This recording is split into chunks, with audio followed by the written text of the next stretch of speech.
إن الحمد لله وكفى وسلام على عباده الذين اصطفى أما بعد فأعوذ بالله من الشيطان الرجيم بسم الله الرحمن الرحيم فسيحوا في الأرض 4 أشهر واعلموا أنكم غير معجز الله وأن الله مخزي الكافرين وأذان من الله ورسوله إلى الناس يوم الحج الأكبر أن الله بريء من المشركين ورسوله فإن تبتم فهو خير لكم وإن توليتم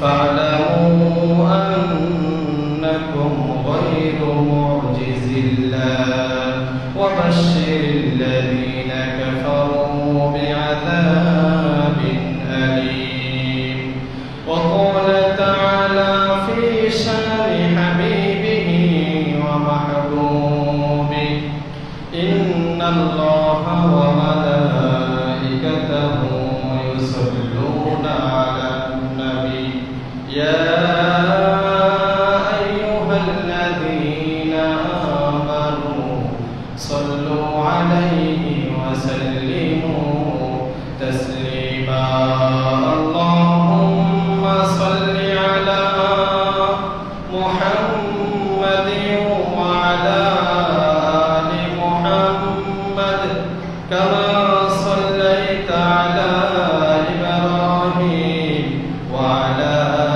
آل إبراهيم إنك حميد مجيد اللهم بارك على محمد وعلى آل محمد كما باركت على إبراهيم وعلى آل إبراهيم إنك حميد مجيد بلغ العلا بكماله كشف الدجى بجماله حسنت جميع خصاله صلوا عليه وآله سبحانك لا علم لنا إلا ما علمتنا إنك أنت العليم الحكيم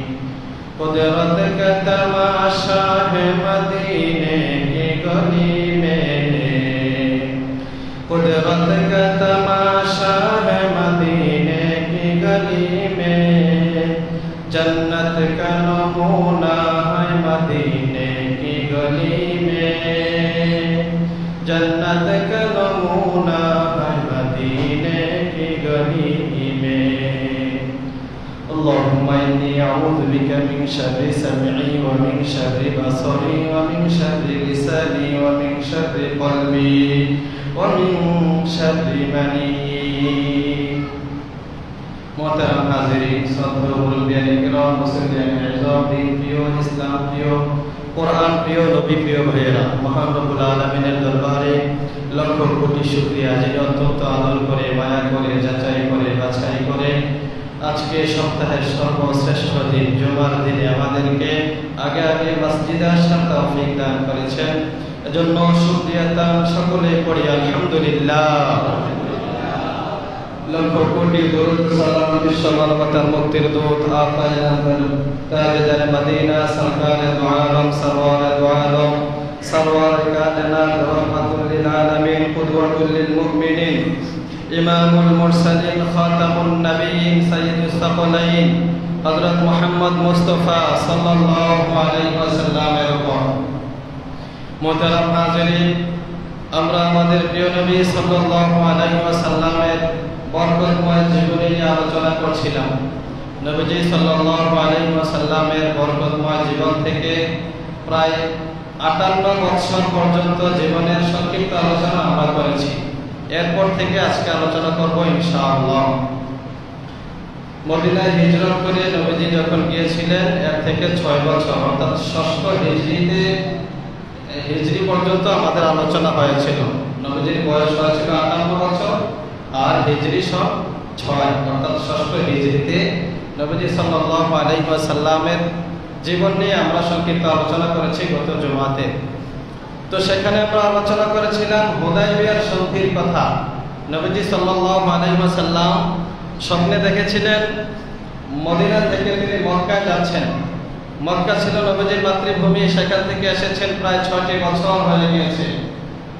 তো মাতৃভূমিকে আল্লাহর হাবিব সাল্লাল্লাহু আলাইহি সাল্লাম অনেকটাই ভালোবাসতেন। আসার সময় অনেক কান্নাকাটি করেছিলেন। 6 বছর পরে যখন স্বপ্নে দেখলেন যে তিনি মক্কায় প্রবেশ করছেন, বাইতুল্লাহ শরীফের তাওয়াফ করছেন, সাহাবায়ে কেরামের কাছে এই স্বপ্নের কথা জানালেন। সাহাবায়ে কেরাম সকলে খুশি মনে নবীজির সাথে রওনা হলেন। প্রায় 1300 থেকে 1500 সাহাবায়ে কেরাম ছিলেন। ওনাদেরকে নিয়ে আল্লাহর হাবিব সাল্লাল্লাহু আলাইহি সাল্লাম মক্কায় যাওয়ার জন্য রওনা হয়েছিলেন, কিন্তু পথিমধ্যে হুদায়বিয়া নামক এলাকাতে তাদেরকে আটকে দেওয়া হয়, যেতে দেওয়া হয় নাই। তা আমরা গত জুমাতে বলেছিলাম এখানে অনেকগুলো বিষয়ে সন্ধি হয়েছে, চুক্তি হয়েছে। কাফেররা কিছু বিষয় প্রস্তাব পেশ করেছে, নবীজি সেগুলো মেনে নিয়েছিলেন। এর মধ্যে এটা একটা ছিল যে মক্কা থেকে কোনো মুসলমান মদিনায় যেতে পারবে না। মদিনায় যেতে চাইলে যদি চলেও যায়, নবীজি সাল্লাল্লাহু আলাইহি সাল্লাম তাকে ফেরত পাঠিয়ে দিতে হবে, তাকে রাখতে পারবেন না। তো আজকে আমরা এখন শুরুতে যেই ঘটনাটা বলবো, এখান থেকে আমাদের জন্য শেখার বিষয় হলো ওয়াদা পূরণ করা। আল্লাহ হাবিব সাল্লাল্লাহু আলাইহি সাল্লাম ওয়াদা পূরণে কতটা মজবুত ছিলেন। ওয়াদার খেলাফ কখনো করতেন না, এমনকি সেটা কাফেরদের সাথে হলেও পূরণ করতেন।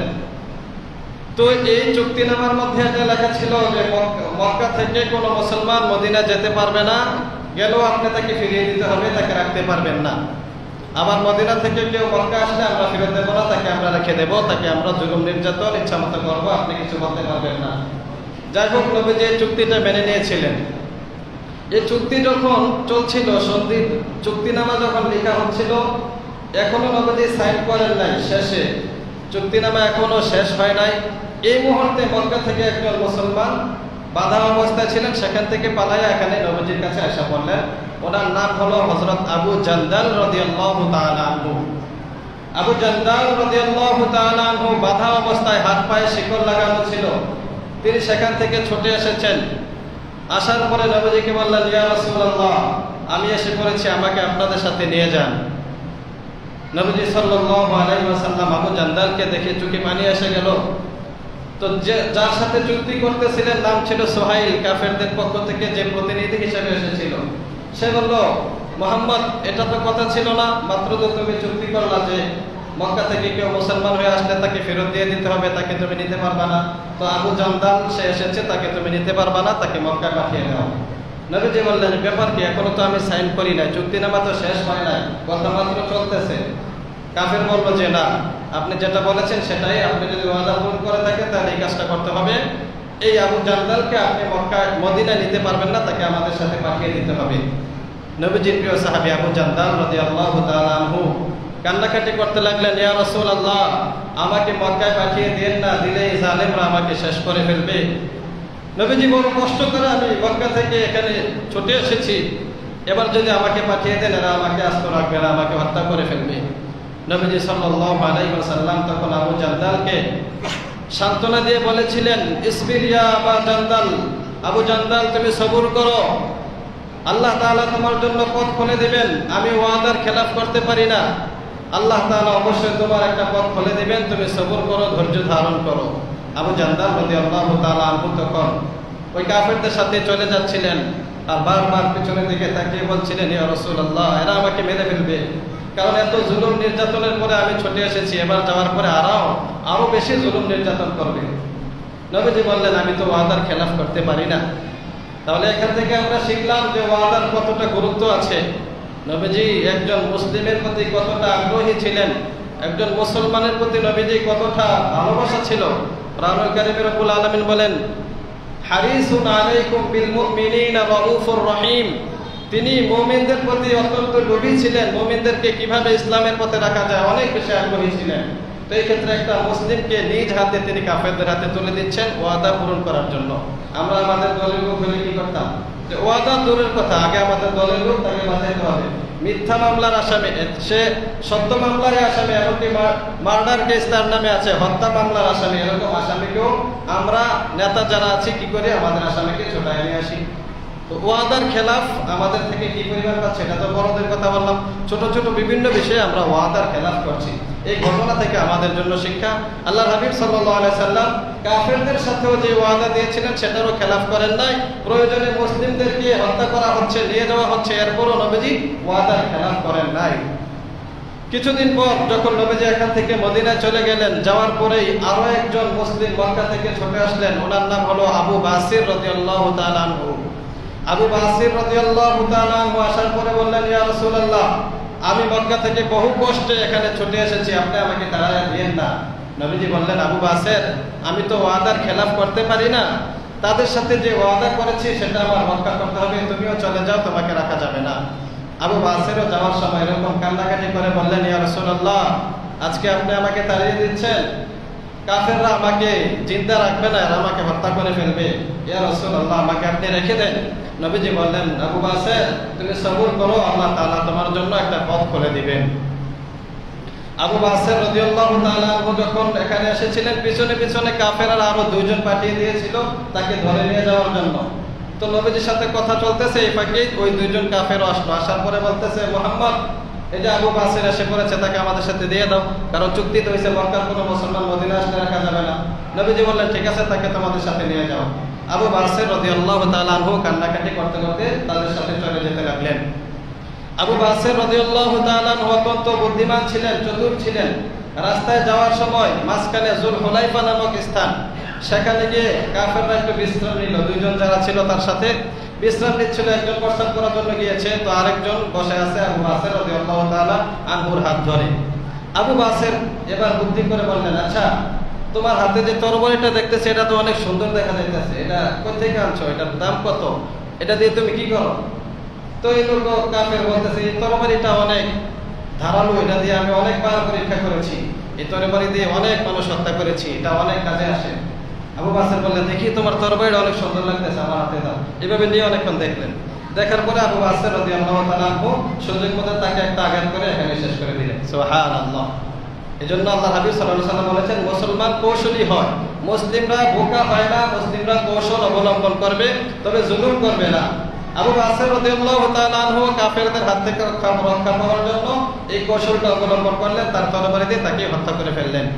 এবার আরো একজন যে কাফের ছিল, সে দৌড়াইয়া মদিনায় গেছে ভয়ে, সে তো আর এখানে থাকবে না, যেহেতু আবু বাসিরের হাতে নতুন তরবারি। সে দৌড়াইয়া মদিনায় গিয়ে বলতেছে, মুহাম্মদ, তোমার লোক তো আমাদের একজনকে হত্যা করে ফেলেছে, এই এখন তো আমারও জানের কোনো নিরাপত্তা নাই, তুমি আমার জানের নিরাপত্তা দাও। এরপরে আবু বাসির রাদিয়াল্লাহু তাআলা আনহু পিছন থেকে দৌড়াইয়া তরবারি নিয়ে আসলেন, এসে বললেন, ইয়া রাসূলুল্লাহ, একটা কাফেরকে জাহান্নামে পাঠিয়ে দিয়েছি, এটাকে আমার হাতে ছেড়ে দেন, এটারও জাহান্নামে পাঠিয়ে দিন। সুবহানাল্লাহ। নবীজি বললেন, আবু বাসির, দেখো, তুমি তো যুদ্ধ লাগাই দিলা, আমরা তো চাচ্ছিলাম একটা শান্তিপূর্ণ সন্ধি হোক, সবাই যেন এই মুহূর্তে যুদ্ধ না করে, এটা আমাদের চুক্তি হয়েছে। তুমি যদি আবার তাকে হত্যা করো বা যেটাই করেছো সেটার জন্য মনে হয় আরেকটা যুদ্ধ বেঁধে যাবে। আবু বাসির বললেন, ইয়া রাসূলুল্লাহ, আপনি তো আপনার ওয়াদা পূরণ করেছেন, মদিনা আমাকে রাখেন নাই, বিদায় করে দিয়েছেন, তো কোনো সমস্যা নাই, আপনার উপরে কোনো ঝড়ঝাপটা আসবে না, আপনি আপনার ওয়াদার খেলাফ করেন নাই, অতএব আমাকে ছেড়ে দেন, আমি আমার জায়গা মতো চলে যাই। আবু বাসির রাদিয়াল্লাহু তাআলা আনহু মদিনা থেকে চলে গেলেন। সমুদ্রের উপকূলে, সিরিয়া থেকে মক্কায় যাইতে রাস্তা একটা সমুদ্রের পার আছে, সেখান দিয়ে মক্কার ব্যবসায়ীরা আসা যাওয়া করে। আবু বাসির রাদিয়াল্লাহু তাআলা আনহু সেখানে গিয়ে আস্তানা গাড়লেন। উনি এখানে থাকতে লাগলেন। খবর পেয়ে ওই যে আবু জান্দাল, যিনি প্রথমে এসেছিলেন, উনিও আবার আবু বাসির, এগুলা গনিমতের মাল হিসেবে আমরা ব্যবহার করব, কারণ তাদের সম্পদগুলো মুসলিমদের বিরুদ্ধে ব্যবহার করা হচ্ছে, অতএব এগুলো আমাদের জন্য গনিমতের মাল, এগুলো আমরা নিয়ে যাব। এটাই তিনি করতে লাগলেন। এক পর্যায়ে মক্কার মুশরিকরা দেখলো যে এইভাবে আর থাকা যাচ্ছে না, মক্কার কোনো ব্যবসায়ী সিরিয়ার দিকে যেতে পারতেছে না, আসতেছে না, আসার পথেই আবু বাসির তার বাহিনী আটকিয়ে সবগুলা রেখে দেয়। নবীজির কাছে আয়েশা বলতেছে, হে মুহাম্মদ, আমরা আগে যে চুক্তি করেছিলাম এটা বাতিল করো। কারণ কি? কারণ হলো তোমার যে সহচর আবু বাসের, তার সাথে আবু জান্দালও যুক্ত হয়েছে, আরো প্রায় 70 জন যুক্ত হয়েছে। এরা আমাদের মাল সামানগুলো আটকায় রাস্তার মধ্যে। অতএব এখন থেকে চুক্তি বাদ, কেউ মক্কা থেকে মদিনা আসতে চাইলে আসতে পারবে, মদিনা থেকে মক্কা যেতে চাইলে যেতে পারবে, কোনো বাধা নাই। এই চুক্তি উঠিয়ে নেওয়া হলো। সুবহানাল্লাহ। এবার সহজ হয়ে গেল। সাহাবায়ে কেরাম সকলে দলবদ্ধভাবে একত্রিত হলেন। মক্কার মুশরিকরা আবেদন করলো, মুহাম্মদ আবু বাসের সহ যারা আছে এদেরকে তোমার কাছে নিয়ে আসো, এরা যেন আমাদেরকে আর ডিস্টার্ব না দেয়। নবীজি বললেন ঠিক আছে। আবু বাসের রাদিয়াল্লাহু তাআলা আনহু সহ সকলকে নবীজি মদিনা নিয়ে আসলেন। এভাবে সাহাবায়ে কেরাম নির্যাতন থেকে অনেকটা মুক্তি পেলেন। যারাই ছিলেন তারা আস্তে আস্তে সবাই মদিনা আসতে লাগলেন, আর কোনো বাধা বিপত্তি রইল না। এটা হলো 6ষ্ঠ হিজরির শেষ দিকের ঘটনা। এরপরে 7ম হিজরিতে আল্লাহর হাবিব সাল্লাল্লাহু আলাইহি ওয়াসাল্লামের অনেকগুলো শিক্ষণীয় ঘটনা আছে। এর মধ্যে একটা হলো খাইবারের যুদ্ধ। একটা এলাকার নাম ছিল খাইবার, সেখানে ইহুদিরা আস্তানা গেড়েছিল। মদিনা থেকে ইহুদিরা সেখানে গিয়ে আস্তানা গেড়েছিল। তো নবীজি সাল্লাল্লাহু আলাইহি ওয়াসাল্লাম তাদের সাথে যুদ্ধ করার জন্য রওনা হলেন। 1400 সাহাবায়ে কেরাম ছিলেন পদাতিক, আর 200 ছিলেন ঘোড়সওয়ার। 200 লোক ছিল ঘোড়ার মধ্যে, আর 1400 ছিলেন হাতে হাইটা যাইতেন। এরকম 1600 সাহাবায়ে কেরাম নিয়ে নবীজি সাল্লাল্লাহু আলাইহি ওয়াসাল্লাম রওনা হলেন। খাইবারের যুদ্ধের মধ্যে আল্লাহর হাবিব সাল্লাল্লাহু আলাইহি ওয়াসাল্লামের প্রিয় সাহাবী, নবীজির চাচাতো ভাই এবং নবীজির মেয়ের জামাতা হযরত আলী কাররামাল্লাহু ওয়াজহা, ওনার বীরত্ব সেখানে প্রকাশ পেয়েছে। তাদের অনেকগুলো দুর্গ ছিল, এই দুর্গগুলো মুসলমানরা ঘেরাও করেছিল। এক পর্যায়ে ইহুদিরা এক একজন এই দুর্গ থেকে পালাতে বাধ্য হয়েছে। মুসলমানরা দুর্গ জয় করতে লাগলেন। একটা বড় দুর্গ ছিল, এই দুর্গটার নাম হলো কামুস দুর্গ। এই দুর্গটা সহজে জয় করা যাচ্ছে না। নবীজি তার প্রিয় সাহাবী হযরত আবু বকর সিদ্দিক রাদিয়াল্লাহু তাআলা আনহুকে পাঠালেন। উনি গিয়ে একদিন যুদ্ধ করলেন, কিন্তু দুর্গটা জয় করতে পারলেন না। পরের দিন হযরত ওমর ফারুক রাদিয়াল্লাহু তাআলা আনহুকে পাঠালেন। উনিও গিয়ে যুদ্ধ করলেন, কিন্তু এই দুর্গটা জয় করতে পারলেন না। এখানে ইহুদিদের ঘাঁটিটা বেশি ছিল। এরপরে নবীজি সাল্লাল্লাহু আলাইহি সাল্লাম বললেন, রাতের বেলা সাহাবায়ে কেরামকে ডাক দিয়ে বললেন, শোনো, আগামীকালকে যুদ্ধের পতাকা এমন একজন লোকের হাতে দেব, যে লোকটাকে আল্লাহ তাআলা ভালোবাসেন এবং সেই লোকটাও আল্লাহ এবং আল্লাহর রাসূলকেও ভালোবাসে। সুবহানাল্লাহ। সেই লোকটা বড় ভাগ্যবান হবে যার হাতে আমি আগামীকালকে পতাকা দেব, এবং ইনশাআল্লাহ আগামীকালকে আল্লাহ তাআলা কামুস দুর্গ আমাদের হাতে জয় করবেন। এই রাতে সবাই রাত্রে ঘুমাচ্ছে না, সবাই ভাবতেছে আগামীকালকে কার কাছে যেন নবীজি পতাকা দেয়। অনেক সাহাবীর আশা আকাঙ্ক্ষা, যদি আগামীকালকে আমার কাছে পতাকাটা দেওয়া হইতো। কারণ আগামীকালকে যার হাতে পতাকা দেওয়া হবে, নবীজি সার্টিফিকেট দিয়েছেন, তার প্রতি আল্লাহ এবং আল্লাহ রাসূলও খুশি, এবং সেও আল্লাহ এবং আল্লাহ রাসূলের প্রতি খুশি। নিশ্চয়ই লোকটা অনেক ভাগ্যবান হবে। কে সেই লোকটা হবে? হযরত ওমর ফারুক রাদিয়াল্লাহু তাআলা আনহু বলেন, কোনদিন নেতৃত্বের জন্য আমার লোভ আসে না যে আমি নেতা হব, কিন্তু সেই দিন আমার একটু লোভ কাজ করতেছিল, আমি যদি ওই দিনের পতাকাটা পাইতাম। কারণ সেই দিন যে পতাকা যার হাতে দেওয়া হবে তার ব্যাপারে ঘোষণা আছে, সুসংবাদ আছে। তো পরের দিন দেখা গেল ফজরের নামাজের পরে নবীজি ডাকলেন হযরত আলী রাদিয়াল্লাহু তাআলা আনহুকে। নবীজি বললেন, আলীকে ডাকো। সাহাবায়ে কেরাম বললেন, ইয়া রাসূলুল্লাহ, আলী তো অসুস্থ, চোখের মধ্যে চোখ উঠেছে, চোখে ভালো দেখতে পারতেছে না, চোখের মধ্যে ব্যথা। তো নবীজি সাল্লাল্লাহু আলাইহি সাল্লাম বললেন, ডাকো আলীকে, সমস্যা নাই। হযরত আলী রাদিয়াল্লাহু তাআলা আনহুকে ডাকা হলো। তিনি আসলেন।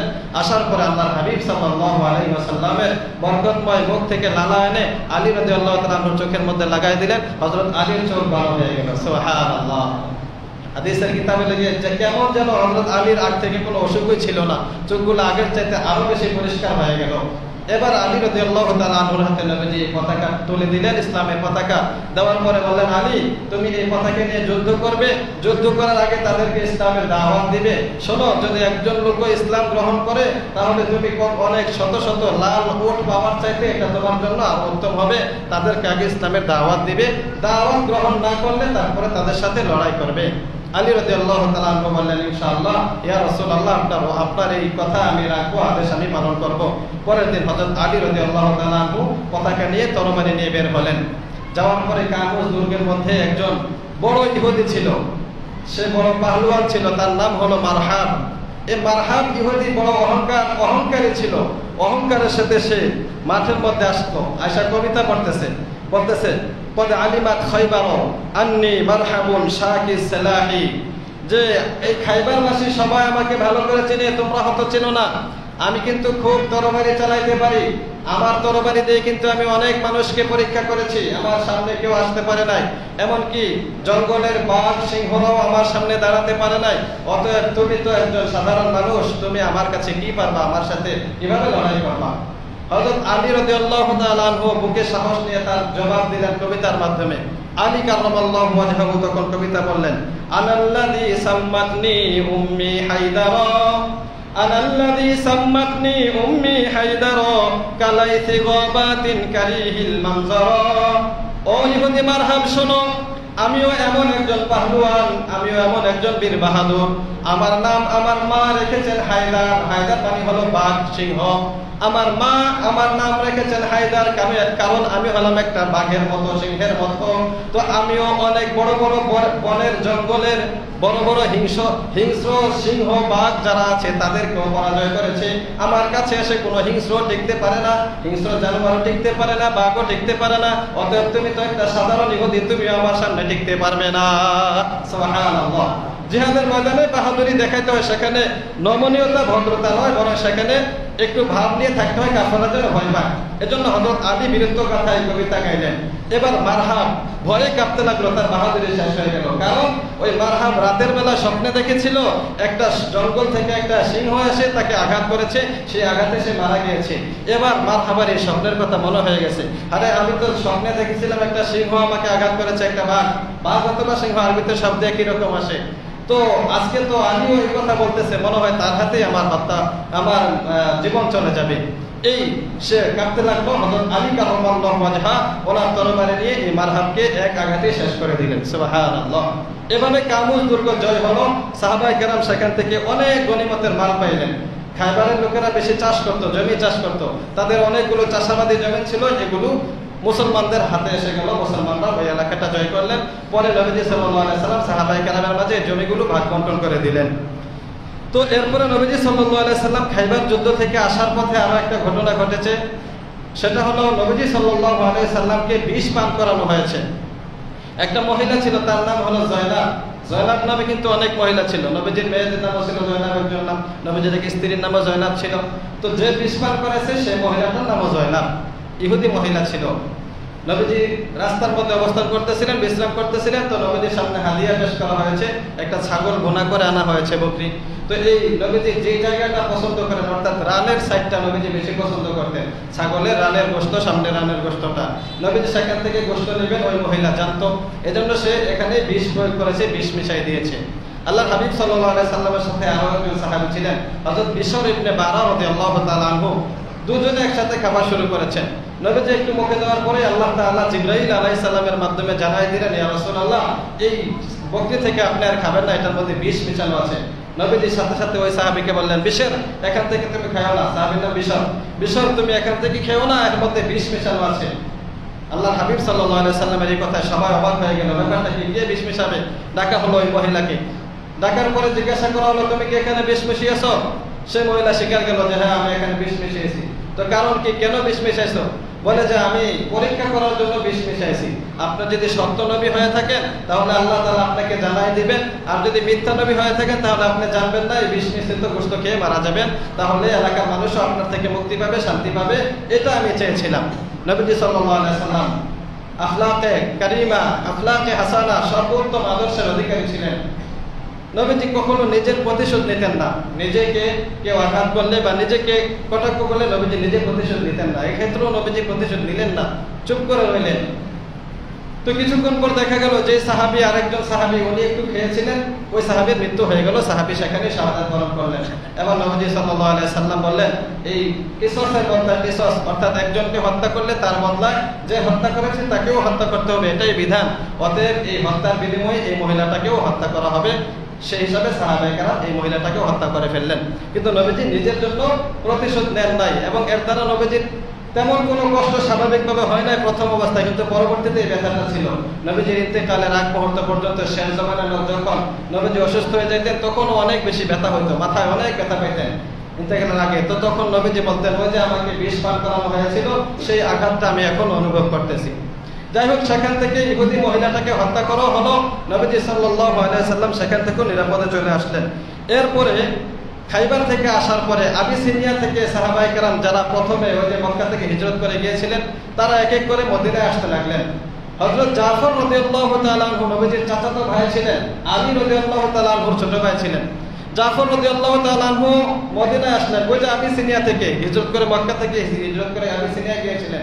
আসার পরে নবীজি এতটা খুশি হয়েছিলেন, হযরত জাফর রাদিয়াল্লাহু তাআলা আনহুকে জড়ায়া ধরলেন, কপালে চুম্বন করলেন এবং বলতে লাগলেন, মা আদরি, আমি জানি না যে আজকে কি আমি জাফরকে পেয়ে বেশি খুশি হয়েছি, আনন্দিত হয়েছি, নাকি আমি খাইবার বিজয় করে বেশি আনন্দিত হয়েছি। কারণ জাফর আমার কাছে অনেক প্রিয়, অনেক আদরের, তাকে পেয়ে আমি সবচেয়ে বেশি আনন্দিত হয়েছি। সুবহানাল্লাহ। সাহাবায়ে কেরাম নবীজিকে এমনটা ভালোবাসতেন, নবীজিও তাদেরকে এমনটা ভালোবাসতেন। তো এভাবে খাইবারের যুদ্ধের পরে নবীজি সাল্লাল্লাহু আলাইহি সাল্লাম মক্কা চলে গেলেন, মদিনা চলে গেলেন। সেখানে গিয়ে পরবর্তীতে যাওয়ার সময় নবীজি সাল্লাল্লাহু আলাইহি সাল্লামের রাস্তায় এক জায়গায় বিশ্রাম নিচ্ছিলেন রাতের বেলা। এটা আমাদের শিক্ষার বিষয়। এখান থেকে নবীজি সাল্লাল্লাহু আলাইহি সাল্লামের এক ওয়াক্ত নামাজ কাজা হয়েছিল, ফজরের নামাজ, এটাকে বলে লাইলাতুল তারিস। বিশ্রাম করছিলেন। হযরত বেলাল রাদিয়াল্লাহু তাআলা আনহুকে দায়িত্ব দিলেন, বেলাল তুমি কিন্তু ঘুমাইবা না, সবাই ঘুমাইলো, তুমি ঘুমাইবা না, তুমি জাগ্রত থাকবা, ফজরের সময় আমাদেরকে জাগায় দিবা।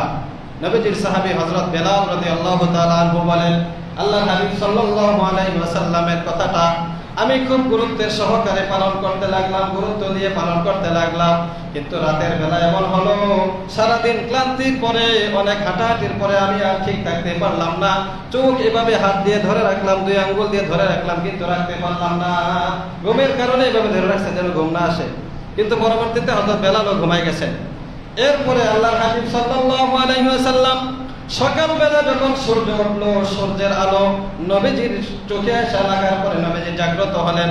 জাগ্রত হওয়ার পরে বললেন, ও সাহাবায়ে কেরাম, ব্যাপার কি? সবাই ঘুমায় গেছো, ফজরের নামাজ কোথায়? ফজরের নামাজ তো একজনও পড়ে নাই, সবাই ঘুমাইতাছো।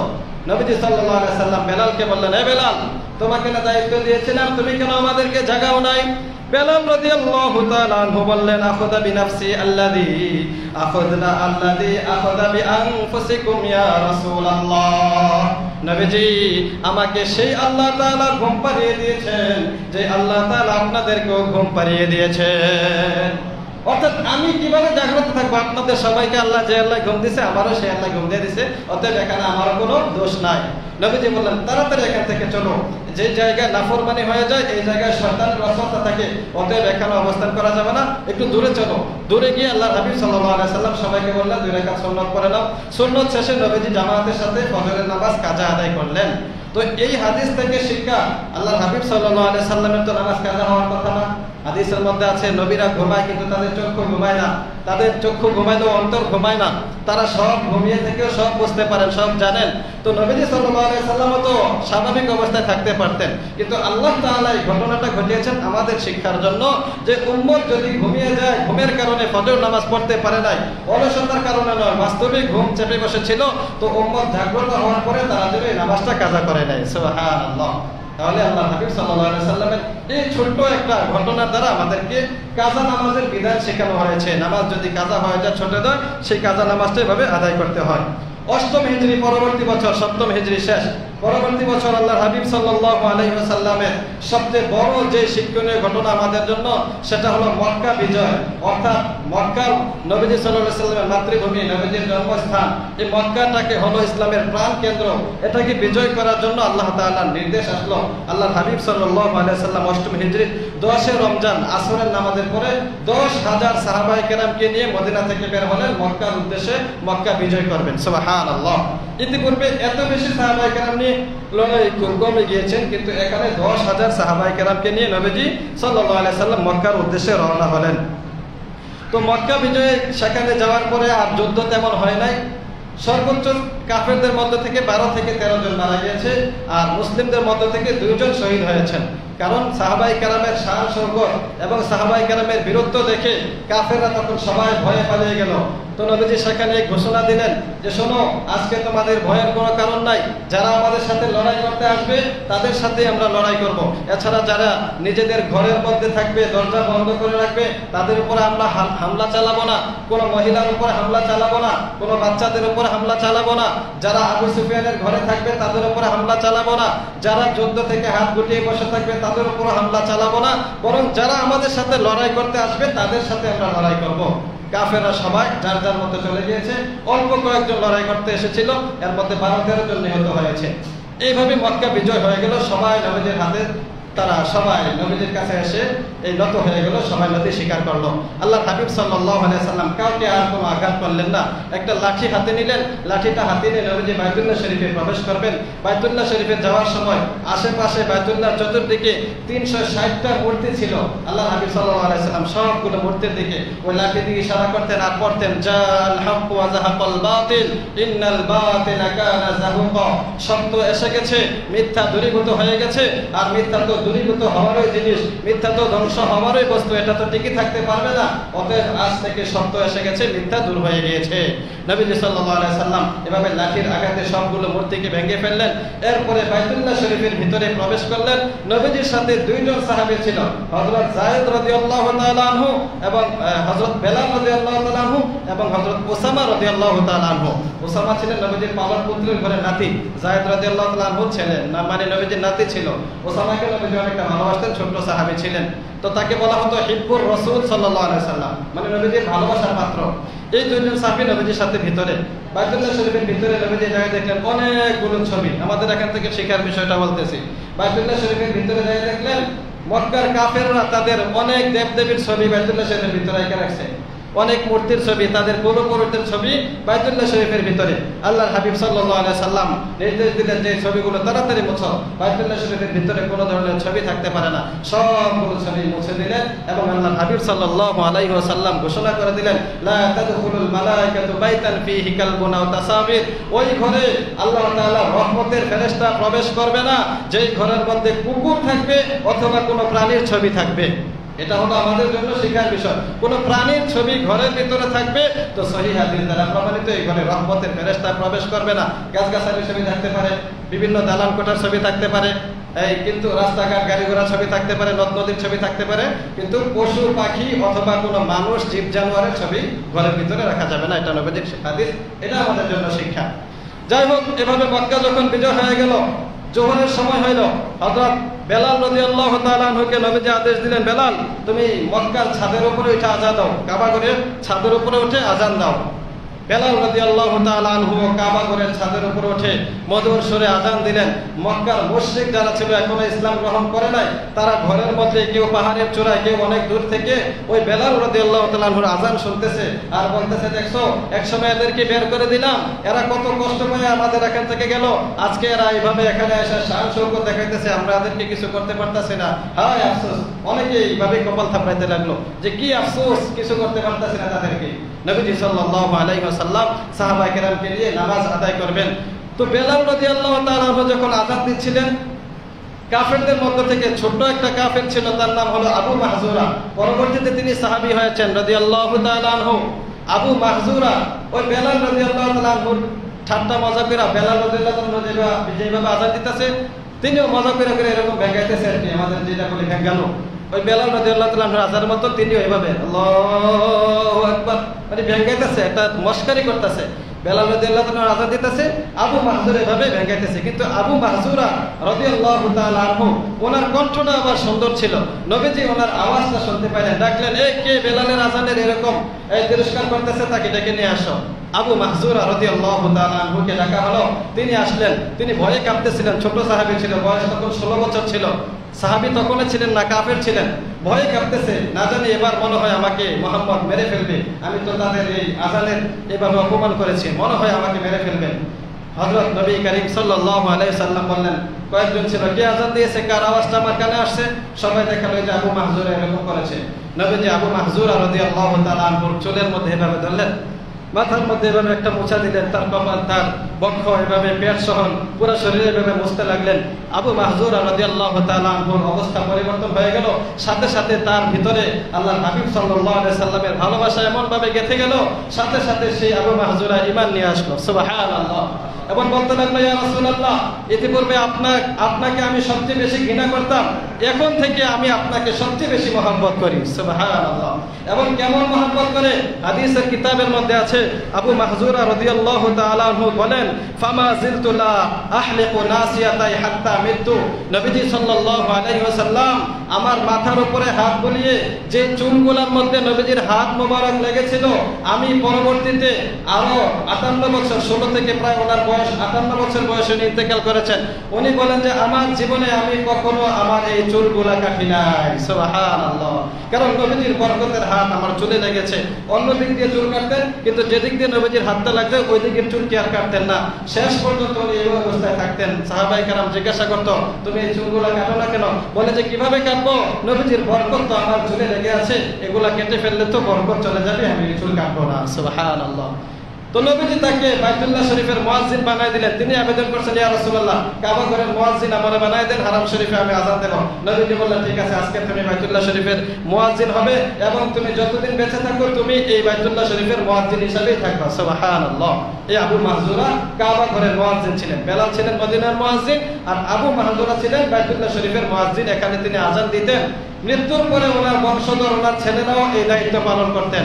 এরপরে ওনার নাতিরাও এই দায়িত্ব পালন করতেন। অনেক বছর পর্যন্ত ওনার বংশের লোকেরাই এভাবে মক্কা শরীফের মুয়াজ্জিন হিসাবে দায়িত্ব পালন করেছিলেন। নবীজি সাল্লাল্লাহু আলাইহি সাল্লাম সবাইকে ঘোষণা করে দিলেন যে আজকে তোমাদেরকে সাধারণ ক্ষমা ঘোষণা করা হলো। আজ থেকে কারো থেকে প্রতিশোধ নেওয়া হবে না। তোমরা এতদিন আমাদেরকে যে জুলুম নির্যাতন করেছো, আল্লাহর ওয়াস্তে আমি এগুলা তোমাদেরকে মাফ করে দিলাম। মক্কার কুরাইশদেরকে জিজ্ঞাসা করলেন, আচ্ছা বলো দেখি তোমরা আমার প্রতি কি চাও? বলে যে আপনি তো আমাদের মধ্যে সম্ভ্রান্ত ব্যক্তি, আপনার বাবাও সম্ভ্রান্ত ব্যক্তি ছিল, তো সম্ভ্রান্ত ব্যক্তি যেটা করে সেটাই চাই, আপনি আমাদেরকে ক্ষমা করে দেন। নবীজি সাল্লাল্লাহু আলাইহি সাল্লাম সকলকে ক্ষমা করলেন। কয়েকজন লোককে ক্ষমা করেন নাই, 12 থেকে 10 জন লোক। তাদের ব্যাপারে নির্দেশ জারি করা হলো, আইনামা তুকিফু উখিযু ওয়া কুতিলু তাকতিলা। যেখানে তাদেরকে পাওয়া যাবে সেখানে তাদেরকে পাকড়াও করা হবে, তাদেরকে হত্যা করা হবে। তার কারণ তারা বেশি অতিষ্ঠ করে ফেলেছিলেন মুসলমানদেরকে। এর মধ্যে অনেকে পরবর্তীতে মুসলমান হয়েছে, কিন্তু কয়েকজন মুসলমান হয় নাই, তাদেরকে পরবর্তীতে হত্যা করা হয়েছে। নবীজি সাল্লাল্লাহু আলাইহি ওয়াসাল্লাম এভাবে মক্কা বিজয় করে মদিনাতে এসে পড়বেন। মদিনাতে আসার সময় কিছুদিন যখন অবস্থান করলেন সেখানে, মদিনাতে আসার পথে এখনো আসবেন না, মদিনার আনসার সাহাবী যারা ছিল তারা কানাকানি করতে লাগলো, একজন আরেকজনের সাথে কানাকানি বলতে লাগলো, হায় মক্কা তো এখন বিজয় হয়ে গেছে, না জানি মুহাম্মদ সাল্লাল্লাহু আলাইহি ওয়াসাল্লাম এখানেই থেকে যান কিনা, আমরা তো বঞ্চিত হয়ে যাব। কারণ আল্লাহ হাবিব সাল্লাল্লাহু আলাইহি ওয়াসাল্লামের প্রিয় ভূমি এটা, এখান থেকে তিনি বাধ্য হয়ে হিজরত করেছেন। এখন তো মক্কা বিজয় হয়ে গেছে, মনে হয় তিনি এখানে থেকে যাবেন, আমরা মদিনাবাসীরা মাহরুম হয়ে যাব। এই কথাটা যখন তারা কানাকানি বলতে লাগলো, নবীজির কাছে এই কথাটা পৌঁছে গেল। কেউ জানাই দিল আয়েশা যে ইয়া রাসূলুল্লাহ, মদিনার সাহাবীরা তো এই বলতেছে। নবীজি সাল্লাল্লাহু আলাইহি সাল্লাম সাহাবায়ে কেরামকে ডাকলেন। ডাকার পর জিজ্ঞাসা করলেন, ও আনসার সাহাবীরা, শুনেছি তোমরা নাকি এরকম কথা আমার ব্যাপারে বলতেছো যে আমি মক্কায় থেকে যাব, তোমাদের সাথে মদিনায় যাব না। ও সাহাবীরা শোনো, আমার জীবন মৃত্যু তোমাদের সাথেই। তোমরা আমাকে অসময়ে সহযোগিতা করেছো, আমার কঠিন মুহূর্তে তোমরা আমার পাশে ছিলা। ও মদিনার সাহাবীরা, তোমরা আমার প্রতি বিশ্বাস হারায়ো না। আমি যতদিন বেঁচে থাকি তোমাদের সাথেই থাকবো, মক্কায় থাকবো না। এমনকি আমার দুনিয়া থেকে বিদায় নেওয়ার পরও আমি তোমাদের কাছেই থাকবো। সুবহানাল্লাহ। সাহাবায়ে কেরামকে সান্ত্বনা দিলেন। সাহাবায়ে কেরামের চোখ থেকে অশ্রু ঝরছিল যে ইয়া রাসূলুল্লাহ, আপনি আমাদেরকে এতটা মহব্বত করেন যে আপনি আপনার মাতৃভূমি এখন এটা জয় করে ফেলেছেন, সব আপনার অধীনে, তারপর আপনি এখানে থাকছেন না। আপনি তো বড় কৃতজ্ঞতা জ্ঞাপনকারী, আপনি আমাদেরকে ভুলেন না ইয়া রাসূলুল্লাহ। নবীজি বললেন, আচ্ছা মক্কাবাসীদেরকে তো জায়গা জমি ভাগ করে দিয়ে দিলাম, তাদের জায়গা তারা বুঝে পেয়েছে। মুহাজির সাহাবীরা যারা তাদের বাড়িঘর ফালায়া চলে গিয়েছিল, এখন তারা বাড়িঘর বুঝে পেয়েছে। তো তোমরা তো এখানে কিছু পাও নাই, তোমরা কি এই বাড়িঘর নিয়ে খুশি থাকবা নাকি তোমরা আল্লাহর রাসূলকে নিয়ে খুশি থাকবা? সবাই এক বাক্যে বলল, ইয়া রাসূলুল্লাহ, নাহনু রাদিনা বিল্লাহি বিসমা, আমরা আল্লাহ তাআলাকে নিয়ে সন্তুষ্ট, ওয়া রাদিনা বির রাসূলিল্লাহি সাল্লাল্লাহু আলাইহি ওয়াসাল্লাম, এবং আল্লাহর রাসূলকে পেয়ে আমরা সবচেয়ে বেশি খুশি। সুবহানাল্লাহ। এভাবে নবীজি মক্কা বিজয় করে মদিনাতে চলে গেলেন। এটা ছিল 8ম হিজরি ঘটনা। এরপরে নবীজি সাল্লাল্লাহু আলাইহি ওয়াসাল্লাম 2 থেকে 3 বছর 11তম হিজরিতে নবীজির ইন্তেকাল হয়। ইনশাআল্লাহ বাকি আলোচনা আমরা আগামী জুমাতে করব। আল্লাহ তাআলা আমাদেরকে এই কথাগুলো বোঝার এবং এই অনুযায়ী আমল করার তৌফিক দান করুক। আমিন। ওয়া আখিরু দাওয়ানা আলহামদুলিল্লাহি রাব্বিল আলামিন।